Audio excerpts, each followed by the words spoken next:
The United States presidential election of 1860 was a pivotal moment in American history, setting the stage for the Civil War. Held on November 6, 1860, the election featured four main candidates, each representing different factions and views on slavery and states' rights. Political landscape and candidates. The election occurred amid escalating tensions over slavery and states' rights. The Democratic Party split into Northern and Southern factions. Stephen A. Douglas, representing the Northern Democrats. Stephen Arnold Douglas, 1813-1861. Was a prominent American politician and U.S. Senator from Illinois, best known for his role in the debates over slavery in the years leading up to the Civil War. Nicknamed the Little Giant due to his short stature but powerful presence, Douglas was a key architect of the Kansas-Nebraska Act of 1854, which introduced the principle of popular sovereignty, allowing settlers in new territories to decide for themselves whether to permit slavery. Douglas played a central role in the Lincoln-Douglas debates of 1858, where he defended popular sovereignty against Abraham Lincoln's arguments that slavery should not expand into the Western territories. Though Douglas won re-election to the Senate after those debates, they elevated Lincoln's national profile. In the election of 1860, Douglas ran as the Northern Democratic candidate for president. His party was deeply divided over slavery, which led to a split in the Democratic vote and the eventual victory of Republican Abraham Lincoln. Douglas only carried Missouri and part of New Jersey. Despite his earlier efforts to maintain a middle ground, Douglas ultimately supported the Union when the Southern states began to secede. He died of typhoid fever in June 1861, just weeks after the Civil War began. His legacy is complex. While he championed democratic principles, his stance on slavery is widely viewed as a tragic attempt to compromise on a moral issue that could not be compromised. John C. Breckinridge. The Southern Democrats' choice, Breckinridge supported federal protection of slavery in all territories. John Cabell Breckinridge, 1821-1875, was an American politician, lawyer, and soldier who served as the 14th Vice President of the United States, 1857-1861, under President James Buchanan.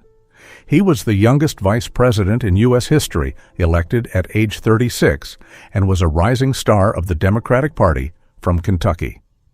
In the tumultuous election of 1860, Breckinridge ran as the presidential candidate for the Southern Democrats after the party split over the issue of slavery. While Abraham Lincoln won the presidency, Breckinridge carried most of the southern slaveholding states, finishing second in the Electoral College but third in the popular vote.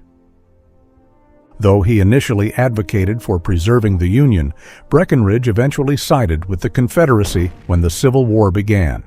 He joined the Confederate Army, rising to the rank of Major General, and served in several key battles. In early 1865, he became the Confederate Secretary of War, attempting to manage the failing war effort in its final months.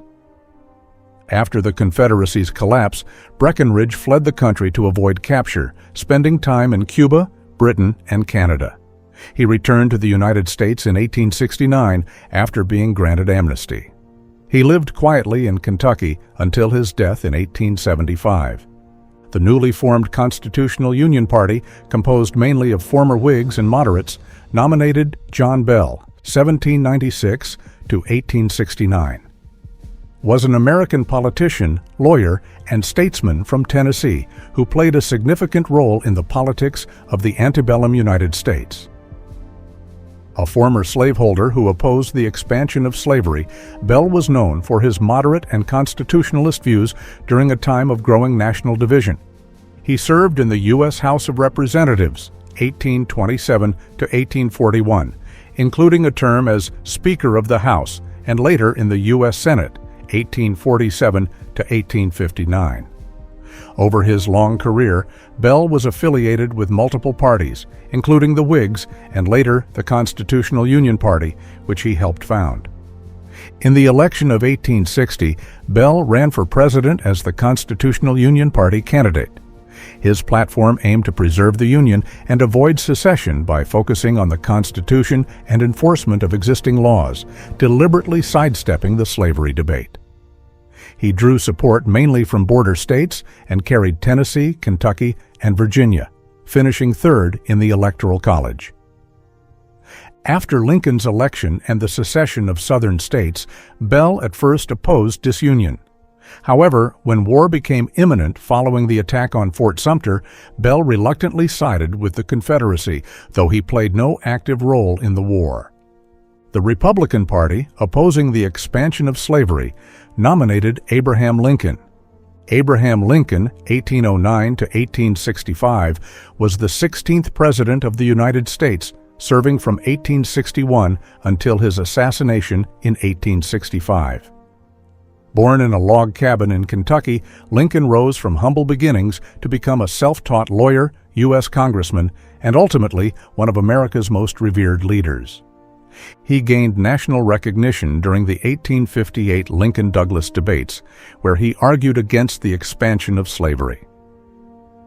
Although he lost the Senate race to Stephen A. Douglas, the debates elevated his profile, leading to his nomination as the Republican Party's presidential candidate in 1860.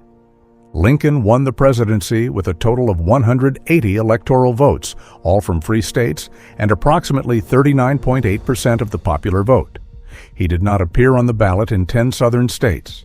Breckinridge secured 72 electoral votes, primarily from the Deep South. Bell won 39 electoral votes from border states. And Douglas, despite receiving 29.4% of the popular vote, obtained only 12 electoral votes. Lincoln's election triggered the secession of southern states who feared he would abolish slavery. As president, Lincoln's leadership was tested by the outbreak of the American Civil War.